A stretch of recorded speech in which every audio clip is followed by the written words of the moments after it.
like everybody is crazy tonight, so I have to show you. Excuse me, dogs, if the dogs will let me. This is what the sheep do. They're so weird. Let me see if I can get close enough. This is like, so usually it's just the lambs getting all worked up and run around. But if you watch, they're gonna come back around and they'll pick up some of the older ones. And the older ones get all worked up and they start charging around. Let's see if they'll get going again. It's like this herd mentality thing. Meanwhile, the dogs are next to me attacking each other. So you'll see, and here comes the older ones. They're like, oh, we're running? Okay, we'll run. You can see that one guy has a big tuft of hair on his butt. Excuse me, dog. Here goes they're like, that's the ram. He's, how old is he? I'm gonna get a little closer for y'all. Let's see. Hi, goofies. And they'll run till they wear themselves out. Oh, there they go. There we go. Lamb gang. And just jumping on each other, running around like crazy, because that's what lambs do. Oh, gonna pick up a bigger one back there. Charging. They're so silly. It's a beautiful night tonight, so I'm assuming that's what's got them all worked up. Here they come again. Charge. And they love to stand on top of blocks. That's really fun. They'll try to knock each other off. The one with the tail there is actually the ram. He's the dad. We bought him from someone who doesn't dock tails. In Texas, we like to dock our sheep's tails because if you don't, they actually have serious health issues. In Texas, if they get wet and mucky on their back end and it sticks in their wool, they actually can have maggots basically eat into their skin. And it's really horrific and awful, and to prevent that we dock. So we wouldn't do it except for health issues. He wasn't docked. The folks that had him didn't dock tails, so we kind of keep an eye on him because we do worry about that with him. We sometimes crutch him, which means to kind of shave up and under his bum to keep the wool a little shorter. So you can see one there laying down, acting like it's half dead. Oh, so tired. Life is hard. So these guys are having fun. The mamas and the dads are just like, the mama and the dad are just kind of like, yeah, you get all worked up, you youngins.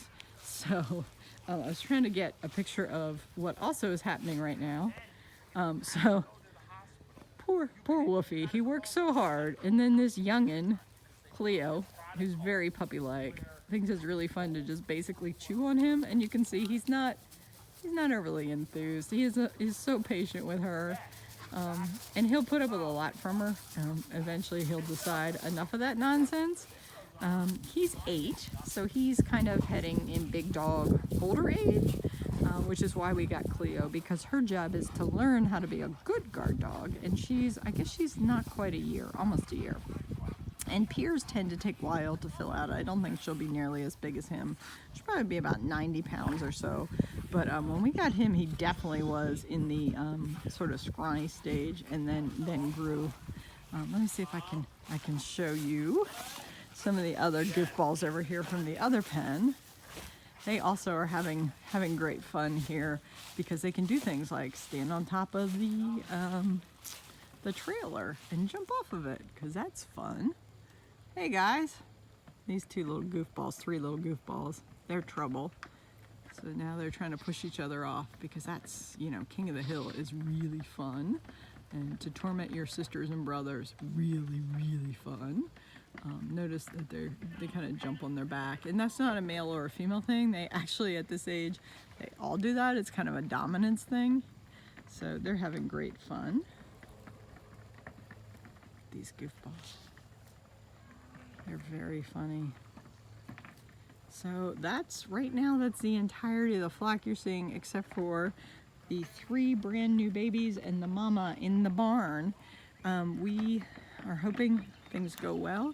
We have some folks who are interested in breeding stock, so we'll be able to sell some of the mamas, the mamas and the babies. We're going to try to get our herd down to about 8 ewes and a ram.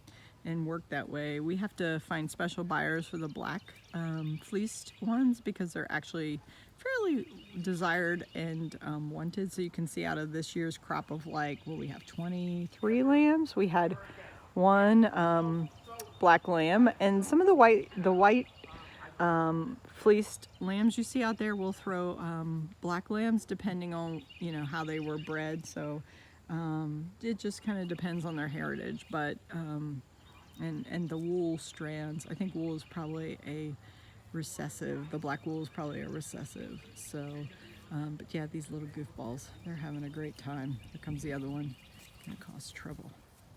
So anyway, I hope you all have a good end of your day. Enjoy yourself.